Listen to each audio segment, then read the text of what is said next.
کامیابی کے لیے سب سے اہم اور سب سے ضروری چیز عقیدے کی صحت ہے، لیکن مختلف مواقع پر مختلف عنوانات سے اپنی امت کی تربیت کرنے کے لیے نبی اکرم صلی اللہ تعالیٰ علیہ وسلم نے نجات کے لیے مختلف چیزیں بیان فرمائی۔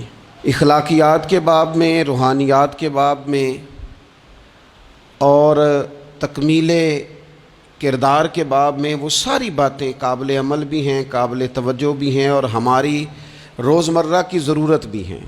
مختلف مواقع پر نبی پاک علیہ السلام نے مختلف چیزوں کا بیان فرمایا، اور جہاں جہاں بھی جس چیز کا بیان فرمایا وہ اپنی جگہ ایک بڑی اہمیت رکھتی ہے اور بڑی طاقت رکھتی ہے۔ یہ حدیث جو آج ہماری گفتگو کا عنوان ہے یہ ترمذی میں موجود ہے، اور حضرت عقبہ بن عامر رضی اللہ تعالیٰ عنہ اس حدیث کے راوی ہیں۔ یہاں بھی انہوں نے نبی پاک علیہ السلام سے نجات کا راستہ پوچھا ہے۔ بہت ساری سوچیں، بہت سارے نظریات، بہت سارا فلسفہ، بہت سارے سمجھانے والے، بہت سارے قائل کرنے والے، اپنے اپنے انداز میں خیر کی بات بتانے والے لوگ ہر دور میں موجود رہے، لیکن بہرحال حرف آخر وہ ہے جو مدینے والے محبوب نے بیان فرمایا۔ نبی اکرم صلی اللہ تعالیٰ علیہ وسلم سے حضرت عقبہ بن عامر رضی اللہ تعالیٰ عنہ کہتے ہیں کہ میں نے عرض کیا، قلت یا رسول اللہ صلی اللہ تعالیٰ علیہ وسلم من نجات، کہتے ہیں میں نے پوچھا کہ یا رسول اللہ صلی اللہ تعالیٰ علیہ وسلم نجات کیا ہے؟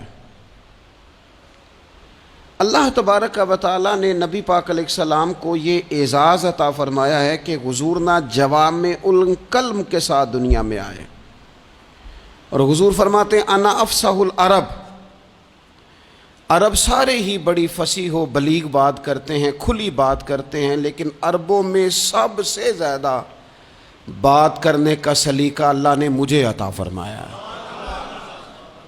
یہ حضور علیہ السلام کی شان اقدس ہے کہ بہترین انداز میں حضور تھوڑے جملوں میں گہری بات، الفاظ کے لحاظ سے وہ بات مختصر ہے اور مفاہیم کے لحاظ سے اتنی وسیع ہے کہ سارے سمندر اس کے اندر سمو دیے نبی پاک علیہ السلام۔ من نجاتو، بہت بڑی بات پوچھی، بڑی وسیع بات پوچھ لی، یا رسول اللہ نجات کیا ہے، کامیابی کیا ہے، فلاح کیا ہے؟ تو نبی پاک صلی اللہ تعالیٰ علیہ وآلہ وسلم نے 3 باتیں ارشاد فرمائیں۔ سب سے پہلے حضور نے نجات کے لیے جو بات ارشاد فرمائی وہ بڑی قابل غور ہے اور سمجھنے والی ہے۔ حضور علیہ السلام نے پہلی بات ارشاد فرمائی، فرمایا اگر تو نجات چاہتا ہے تو اپنی زبان کو اپنے قابو میں رکھ،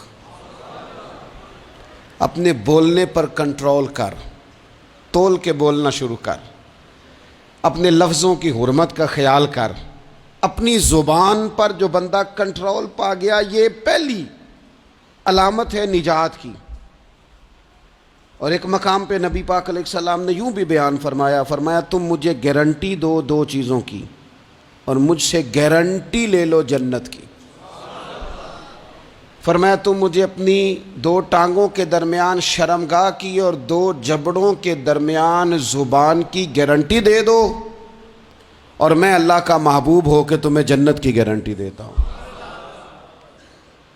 پہلی بات نجات کے لیے نبی پاک علیہ السلام نے یہ ارشاد فرمائی کہ اپنی زبان کو اپنے قابو میں کر، اس پر کنٹرول کر۔ اور دوسرا فرمایا تیرا گھر تیرے لیے کافی ہے، ادھر ادھر بلا وجہ نہ گھوما کر، بغیر سبب کے بہت ساری مجالس میں نہ جایا کر، ضرورت کے لیے جائیں، خیر پانے کے لیے جائیں، اچھے ارادوں سے سفر کریں۔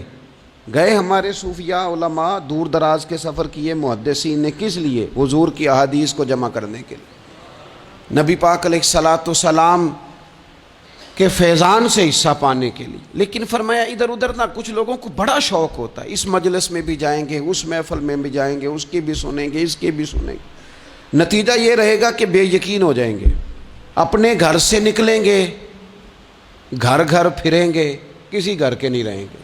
تیرے لیے تیرا گھر کافی ہے، اپنے گھر رہ، اپنا گھر جو ہے وہ وہ تجھے کفایت کرے، اپنے گھر میں قیام کر، یہ دوسری علامت ہے نجات کے لیے۔ اور تیسرے نمبر پہ نبی اکرم صلی اللہ تعالی علیہ وسلم نے فرمایا اگر تو نجات چاہتا ہے نا تو اپنی خطاؤں پہ رویا کر، اپنی خطاؤں پہ آنسو بہا، اپنے آپ پہ رو، اگر چاہتا ہے کہ بچ جائے۔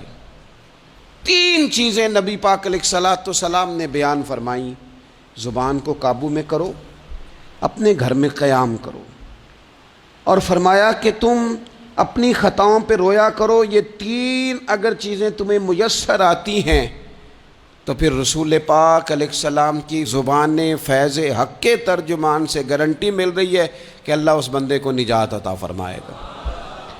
بہت شوق ہے لوگوں کو باتیں کرنے کا، بڑی باتیں، اوئے ہوئے، جو بات بڑے مختصر لفظوں میں 2 جملوں میں بیان ہو سکتی ہے اس کے پیچھے اتنی لمبی تمہید باندھیں گے کہ اصل بات ہی رہ جائے گی بیچ میں سے۔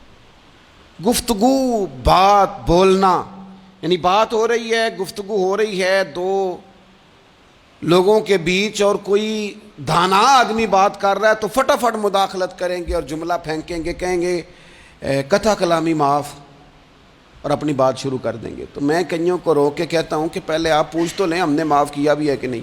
بہت باتیں کرتے ہیں بعض لوگ، بہت باتیں کرتے ہیں، اور دنیا میں جو زیادہ خطائیں ہوتی ہیں وہ زبان کی وجہ سے ہوتی ہیں۔ عملاً کوئی کسی کو کیا تکلیف دے گا، ہاتھ کوئی کسی پہ کیا اٹھائے گا، لیکن لفظوں کے تیر، جملوں کے ترش لہجے اور زبان کی کڑواہٹ، حضرت عثمان غنی رضی اللہ تعالیٰ عنہ فرمایا کرتے تھے کہ زبان تو روح کو گھائل کر جاتی ہے، بندے کو اندر سے توڑ کے رکھ دیتی ہے یہ زبان۔ بہت سارے لوگ تھے، انہوں نے بہت سارے جملے زندگی میں بولے، میں یقین سے کہتا ہوں کہ انہیں بھی پچھتاوا ہوا کہ یار مجھے یہ والا لفظ نہیں کہنا چاہیے تھا، لیکن کاش یہ بعد میں پچھتانے سے پہلے آپ سوچ لیتے۔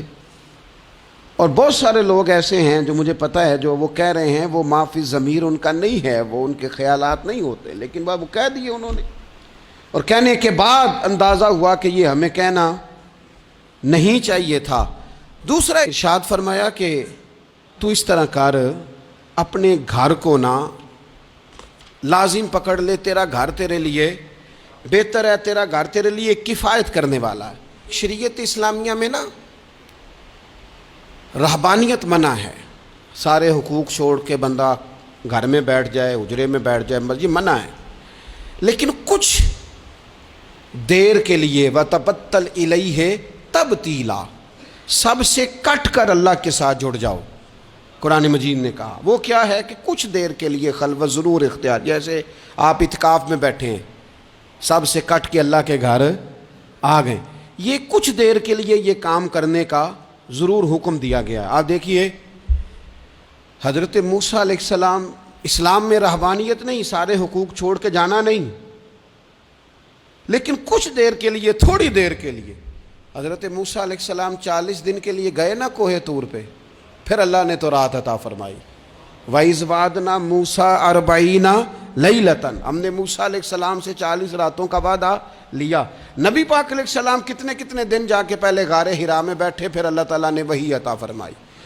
تو کچھ اپنے گھر میں وقت گزاریں، عبادت میں وقت گزاریں، اللہ کی یاد میں وقت گزاریں، سارا وقت گھومنے میں پھرنے میں ضائع نہ کر دیں۔ کچھ لوگ ایسے ہیں عبادت کے لیے بٹھاؤ تو تھکے ہوئے ہیں، اور ان سے کو کہیں جانا ہے تو وہ تیار بیٹھے ہیں، تو کچھ اوقات اپنے اس پر بھی لگائیں۔ اور تیسری بات جو ارشاد فرمائی گئی وہ یہ ہے کہ اپنی خطاؤں پہ رویا جائے۔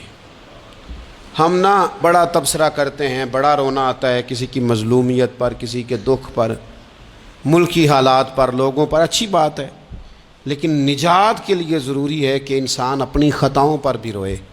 اور نبی اکرم صلی اللہ تعالیٰ علیہ وسلم نے فرمایا کہ اگر تمہیں اللہ کے خوف سے آنکھ سے اتنا قطرہ بھی نصیب ہو گیا جتنا مکھی اور مچھر کا پر ہوتا ہے، تو اللہ تبارک و تعالیٰ اتنا بھی تمہاری آنکھ سے آنسو نکل گیا تو جس طرح بھینس کے تھنوں سے نکلا ہوا دودھ دوبارہ تھنوں میں نہیں جاتا، تم بھی دوزخ میں نہیں جاؤ گے۔ اور 2 آنکھیں اللہ کو بڑی پیاری ہیں۔ یا رسول اللہ کون سی؟ فرمایا کہ جو رب کی رضا کے لیے پہرا دیتی ہے۔ اور ایک وہ آنکھ جو اللہ کے خوف میں آنسو بہاتی ہے. یہ دو آنکھیں اللہ کو بڑی پیاری ہیں. تو اس لیے یہ 3 باتیں آپ نے نہیں بھولنی. ایک تو یہ کہ اپنی زبان کی حفاظت کریں. ایک اپنے گھر میں، مسجد میں، اجرے میں کچھ دیر بیٹھ کے اللہ کو یاد کریں اور کوشش کریں کہ بغیر وجہ کے گھر سے نہ. اور تیسری بات یہ کہ اپنی خطاؤں پر آنسو بہانے کی کوشش کریں. اللہ تعالی ہم سب کو سمجھنے کی توفیق عطا فرمائے.